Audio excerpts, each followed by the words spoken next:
নমস্কার, কেমন আছো সবাই? আজকে একদম নিরামিষভাবে লাঞ্চ বানিয়েছিলাম।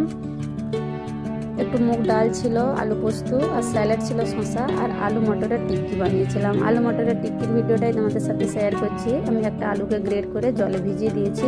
ফ্রেশ মটরকে আমি বয়েল করে এরকম করে ম্যাশ করে নিলাম। এখন শীতের মটরগুলো খেতে খুব সুন্দর লাগে, যাই বানিয়ে খাবে খুব সুন্দর লাগে খেতে।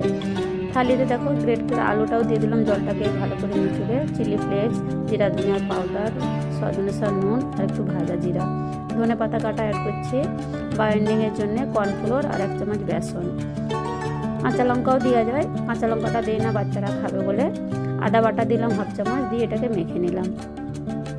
প্যানেতে তেল দিয়ে দিচ্ছি, তেলটা গরম হয়ে গেলে এরকম চ্যাপটা চ্যাপটা টিক্কির শেপে এগুলোকে ফ্রাই করতে দিয়ে দিলাম। তোমরা একবার ট্রাই করতে পারো, খুব সুন্দর লেগেছিল। আমাদের বাঙালিরা গরম ভাতের সাথে একটু ভাজা নালে কিছু ভালো লাগে না। তো ভিডিওটা কেমন লাগলো অবশ্যই বলবে, ভালো লাগলে একটা লাইক কমেন্ট করবে।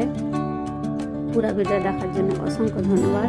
সবাই ভালো থাকবে, সুস্থ থাকবে।